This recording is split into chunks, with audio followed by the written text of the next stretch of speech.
বিভিন্ন প্রতিবেদন অনুযায়ী জুলাই গণহত্যায় 13 আগস্ট পর্যন্ত সমগ্র বাংলাদেশের শহীদ হন 875 জন মানুষ, যার মধ্যে কমপক্ষে 422 জন বিএনপি রাজনীতির সঙ্গে জড়িত। আমি এটা আবার রিপিট করছি, এটা আপনাদের জন্য ইম্পর্টেন্ট, আমাদের জন্য ইম্পর্টেন্ট। গত 13ই আগস্ট পর্যন্ত সমগ্র বাংলাদেশে শহীদ হন 875 জন মানুষ, যার মধ্যে কমপক্ষে 422 জন বিএনপি রাজনীতির সঙ্গে জড়িত।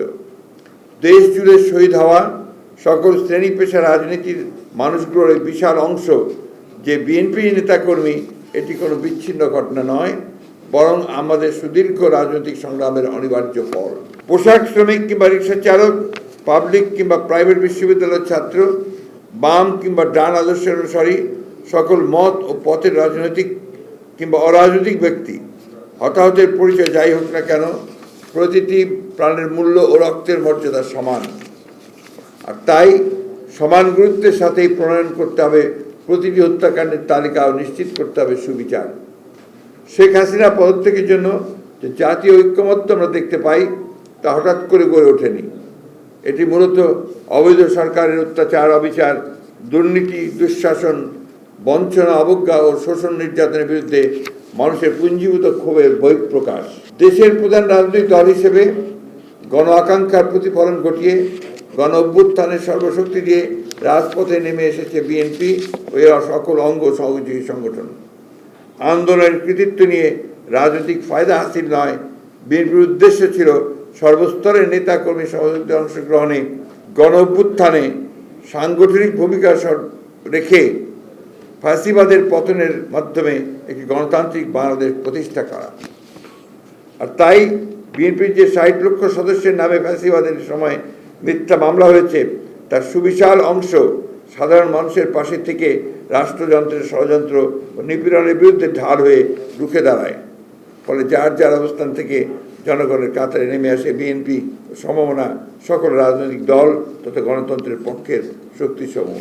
আমরা প্রথম থেকেই এই ফ্যাসিবাদী হাসিনা সরকারের হাত থেকে দেশকে রক্ষা করার জন্য, গণতন্ত্রকে পুনরুদ্ধার করবার জন্য আমরা আন্দোলন করছি। সেই সঙ্গে একটা জাতীয় ঐক্য সৃষ্টি করবার জন্য আমরা বিভিন্ন রাজনৈতিক দলগুলোর সঙ্গে বারবার কথা বলেছি এবং সর্বশেষ আমরা ঐক্য মতে পৌঁছেছি এইভাবে যে আমরা একটা যুগপৎ আন্দোলনের মধ্য দিয়ে এই সরকারের বিরুদ্ধে আমরা আন্দোলন গড়ে তুলব এবং এই সরকারকে গণতন্ত্র দিতে বাধ্য করব। এই গণগ্রেফতারের প্রমাণ করে যে স্বৈরাচারের পতন ঠেকাতে আওয়ামী লীগ বরাবরের মতোই বিএনপিকে প্রধান প্রতিপক্ষ হিসেবে চিহ্নিত করে এবং আন্দোলনকে দমন করতে নিপীড়নের মাত্রা বাড়িয়ে দেয়। বহুমাত্রিক নিপীড়ন মোকাবেলা করেই বিএনপি নিরবিচ্ছিন্নভাবে রাজপথের অগ্রভাগে ছিল।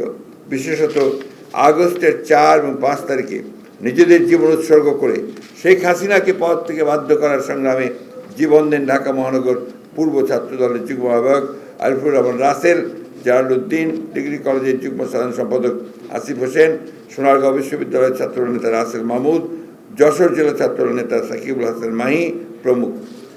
এভাবে শুধু ছাত্রদল থেকেই একে একে কমপক্ষে 113টি তাজা প্রাণ ঝরে পড়ে ছাত্র জনতার সফল অভ্যুত্থানে।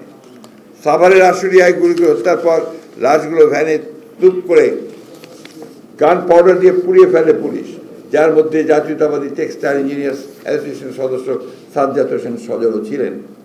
ক্ষমতার কুক্ষিগত রাখতে এই ধরনের বর্বরতা কেবল কিছু জীবনকে নিঃশেষ করা নয়, বরং মানবতার উপরে গভীর আঘাত। শুধু তাই নয়, গণ অভ্যুত্থানের সময় পুলিশের গুলিতে শতাধিক বিএনপি নেতাকর্মী দৃষ্টিশক্তি হারান, যার মধ্যে রংপুরের গঙ্গাচড়া উপজেলাতেই তুষার, হারেস, শাহজালাল সহ 6 জন ছিলেন।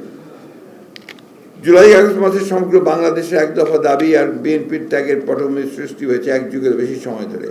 উত্তাল রাজপথে এ সময় গুম, খুন, হামলা, মামলা, দমন, দুর্বৃত্তায়নের শিকার হয়েও জনগণের প্রতিবাদের প্রতিনিধি হিসেবে রক্তস্নাত সংগ্রামের নেতৃত্ব দিয়ে এসেছে বিএনপি। রাজনৈতিক হয়রানির অংশ হিসেবে গায়েবী মামলায় সর্বোচ্চ নেতাকর্মীদের বিরুদ্ধে রাষ্ট্রদ্রোহিতা, হত্যা, নাশকতা, জঙ্গিবাদ, দুর্নীতি সহ নানা বানোয়াট ও মিথ্যা অভিযোগ দেওয়া হয়। প্রহসনের মামলার সাজানো রায়ের মাধ্যমে বিএনপি চেয়ারপারসন খালেদা জিয়াকে আটক করে ফেসিস্ট শেখ হাসিনা। অন্যায়ভাবে তার বাড়ি কেড়ে নিয়ে ভেঙে দিয়ে নির্জন পরিত্যক্ত কারাগারে একমাত্র বন্দী হিসেবে রেখে তাকে প্রাপ্য চিকিৎসা থেকে বঞ্চিত করা হয়। ভারপ্রাপ্ত চেয়ারম্যান তারেক রহমানের বিরুদ্ধে 50টারও বেশি বানোয়াট মামলা করা হয়। তার নির্বাসিত জীবনে বাক স্বাধীনতা হরণের পাশাপাশি অবৈধভাবে চাকরিচ্যুত করা হয় তার চিকিৎসক স্ত্রীকেও। একজন রাজনৈতিক ব্যক্তি হওয়া সত্ত্বেও তার বিরুদ্ধে মামলার পাতানো সাজা ঘোষণা করা হয়। এলো খবরের কাগজ, নিখাত, নির্ভীক, নিরপেক্ষ।